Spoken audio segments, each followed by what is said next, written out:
the Israelites are coming into the promised land that God gave them, and they had already been through multiple battles against giants and people that they essentially saw themselves as too weak to fight, and God gave them the victory because he was with them and they were being obedient to what he asked. So then they finally get to one of the places where they're settling, and one of the tribes is like, hey, this is too small for us, we have too many people to stay here.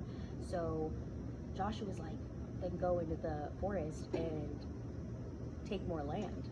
And they're like, no, we're too small, we're too weak, they have iron chariots, we can't do it. And so all he does is tell them to go do it again. Like, he doesn't belittle them for their fear, he just tells them to go do it again. And so Joshua 18:18 says, clear as much of the land as you wish and take possession of its farthest corners.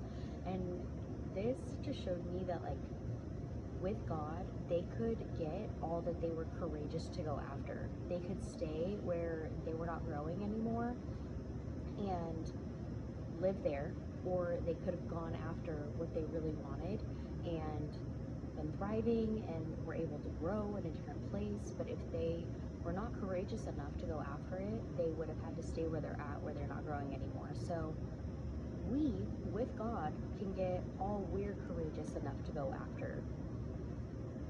That was pretty special to me. So I don't know how the story ends yet, but except for the fact that God wins ultimately. But in this specific story, I'm gonna keep reading and see what happens. But I just thought that was pretty cool.